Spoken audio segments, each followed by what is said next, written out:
कुलदीप सेंगर दुष्कर्म मामले में सुप्रीम कोर्ट द्वारा दिल्ली हाई कोर्ट के फैसले पर स्टे लगाने के बाद मामले को लेकर लगातार अलग अलग प्रतिक्रियाओं का दौर जारी है। इसी कड़ी में हमारे संवाददाता दीपक कुशवाहा ने सुप्रीम कोर्ट के वकील हेमंत मौर्य से बात की, जिन्होंने कहा कि जो राहत पीड़िता को मिली है ये अभी के लिए राहत है, मगर ये जीत नहीं है। रेप केस पे सुप्रीम कोर्ट में आज बहस थी और ऐसे में सुप्रीम कोर्ट ने बड़ा आदेश दिया है जिसपे जमानत पर कुलदीप सेंगर पे स्टे लगा दिया गया। हमारे साथ एडवोकेट हेमंत मौर्य जी हैं। एक बड़ी जीत देखते हैं किस तरीके से पहला आदेश है, बहुत बड़ी राहत है। राहत बोल सकते हैं, जीत नहीं बोल सकते हैं इस चीज़ को, क्योंकि ये हार और जीत की बात हो सकती है आम लोगों के लिए, एक लेमैन के लिए, लेकिन एज ए लॉमैन और पीड़िता के परिवार का बहुत करीबी मैं उसका और अन्य मामलों को भी मैं देख रहा हूं, और खुद पीड़िता के लिए भी ये हार जीत की बात नहीं है, उसके सर्वाइविंग की बात है, उसके जिंदा रहने का ये सवाल है। और अभी जो रिलीफ मिला है ऑनरेबल सुप्रीम कोर्ट द्वारा, जो रिलीफ वहाँ दिल्ली हाई कोर्ट से अपराधी को मिला था, उस पर स्टे लगाया गया और 4 वीक का समय दिया गया डिफेंस काउंसिल को कि अपना वो काउंटर एफिडेविट फाइल करें। जब वो काउंटर एफिडेविट फाइल करेंगे उसके आगे प्रोसीजर बढ़ेगा, तब जाके इसमें फाइनल जजमेंट आएगा। लेकिन अभी के लिए एक आंतरिक रिलीफ है जो संतुष्टजनक है। लेकिन दूसरी तरफ से भी क्योंकि बातें रखी गई, सीबीआई ने भी अपनी बातें रखी, क्या सीबीआई जो है पूरी तरीके से जो दलीलें थी वो जो विक्टिम उसके फेवर में रही इस बार? इस स्टेज पे जो दलीलें थी वो सेटिस्फैक्ट्री थी, है ना, क्योंकि स्टे लगाना बहुत ज़रूरी था। और supreme court, honourable supreme court ने ये क्लियर डायरेक्शन दे दिया कि भाई किसी भी मामले में इनको अभी बाहर नहीं छोड़ी जाएगी, क्योंकि ऑनरेबल जो लर्नेड सीरियन काउंसिल थे उनका ये भी पक्ष था कि ये केवल एक रेप का मामला नहीं है, और रेप करने के बाद से उनके फादर को इसने अपराधी ने मरवाया भी, उस मर्डर केस में भी ये अभी तक अंदर है, तो स्टेटस मेंटेन रखी जाए। ये भी एक पॉइंट था कि स्टेटस मेंटेन रखी जाए और उनको अभी बाहर न छोड़ा जाए, क्योंकि इतना सेंसिटिव मामला पूरे देश के लिए ये सेंसेशन का विषय है। लेकिन क्योंकि जैसे अभी बहस चल रही थी तो वीआईपी प्रोफाइल का भी जिक्र हुआ था कुलदीप सेंगर को लेकर, क्या ये जो प्रोफाइल है इसको भी चिन्हित किया गया है? देखिए, वीआईपी प्रोफाइल और non VIP, under the law there is no VIP. Every citizen of this country is same, treated as a same under the law.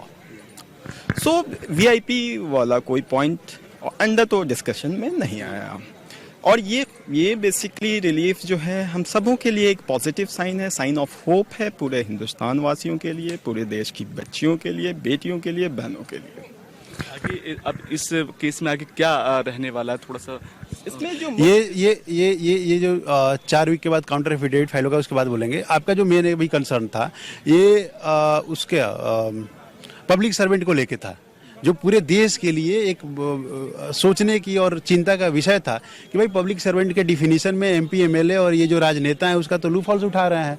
तो ये एक बड़ा क्वेश्चन था, और माननीय सुप्रीम कोर्ट ने ये बोला कि भाई लकीर की फकीर होने की जरूरत नहीं है, इसको ब्रॉडर सेंस पे देखने की जरूरत है। और मुझे उम्मीद है कि आने वाले दिन में हो सकता है कि लॉ में चेंजेज हो, पब्लिक सर्वेंट के डिफिनीशन को बदला जाए और ऐसे नए लॉ आए जिससे जो आम बेटियाँ हैं, जो पीड़िता हैं, जो पॉलिटिकल इन्फ्लुएंसिव लोग हैं और पॉलिटिकल पावर होल्ड करने वाले जो अपराधी हैं, उन पे शिकंजा कसा जाए। खासतौर पे क्योंकि जब ये इतना बड़ा फैसला जब आता है सुप्रीम कोर्ट से, क्योंकि और भी ऐसे केसेस है, चाहे वो मध्य प्रदेश की बात करें, चाहे अंकिता भंडारी केस उत्तराखंड की बात करें, कितना बड़ा रिलीफ जो है खासकर उन बच्चियों के लिए भी है जो लगातार सुप्रीम कोर्ट से सांस में रहते हैं कि उनको न्याय मिले। बिल्कुल बिल्कुल, इसको इस तरीके से देखा जा सकता है कि ये जो परिवार है ये भी कहीं टूट गया होता, लेकिन मैं बहुत लंबे समय से देख रहा हूँ ये कोई आम परिवार नहीं है। ये अंदर से इनकी विल पावर इतनी मजबूत है कि एज ए एडवोकेट भी मैं जब इनकी काउंसलिंग करता हूँ, इनसे बात करता हूँ, तो मैं सोच के इंसान मतलब रोंगटे खड़े हो जाते हैं कि कितना ज़्यादा विल पावर है, कि इतना लड़ने की क्षमता हो, इतने कड़ाके के ठंड में अगर वो हुआ तो भाई प्रोटेस्ट पे बैठ रही है लड़की, उसके साथ कितना ज्यादती हुआ है, कितना अपराध हुआ है, कि उसके लिए ये जीने और मरने का सवाल है। और ये लड़की अपने आप में पूरे देश की लड़कियों के लिए, पूरे देश की बेटियों के लिए मिसाल है, और ये हो सकता है ये जजमेंट भी जो आएगा वो सबके लिए होगा और पूरे देश की पीड़िता का इससे बेनिफिट मिलेगा। क्योंकि पीड़िता से भी जिस तरह से बयान दिया, अभी भी उनको धमकियां दी जा रही है, सुरक्षा का एक बड़ा जो है मुद्दा अभी भी बन रहा है, क्योंकि सुरक्षा को लेकर खासतौर पर चिंतित दिखाई दे रही है। क्या सुप्रीम कोर्ट ने सुरक्षा को लेकर भी कोई बात? ये पर्टिकुलर विषय में हाईकोर्ट के जजमेंट में ही सुरक्षा को पूरा ध्यान रखा गया है। उसमें पारा आप पढ़िएगा तो उसमें पूरी तरह से परिवार की सुरक्षा के गाइडलाइंस तय किए गए हैं। लेकिन जो थ्रेट का बात कर रहे हैं आप, जो थ्रेट का बात कर रहे हैं वो कंटिन्यूअस थ्रेट अभी भी बना पड़ा है। आप देखिए, ये एक लेमैन के तरफ पे भाई कोई भी बच्चा भी कोई समझ जाएगा। आप बोल दिए कि भाई अपराधी को इसके 5 इस दायरे में नहीं आना है, अपराधी तो खुद आता नहीं है, वो तो अब एसोसिएट्स के सब काम करवाता है ना।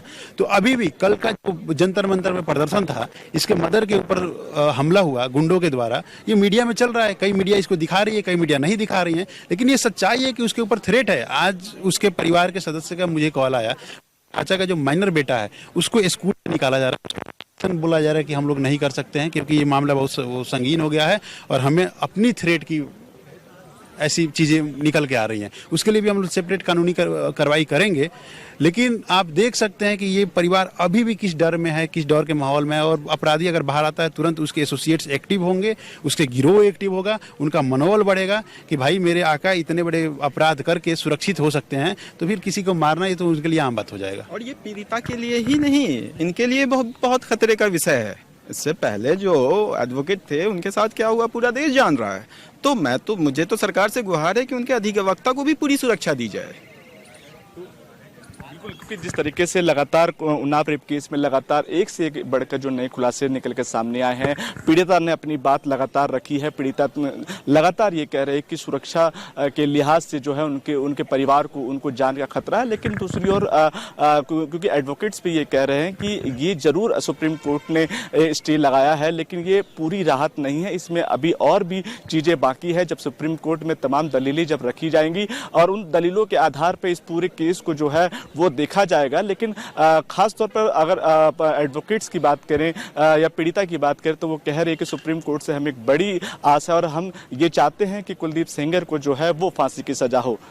कैमरा पर्सन सुमित के साथ दीपक कुशवाहा की रिपोर्ट, दिल्ली।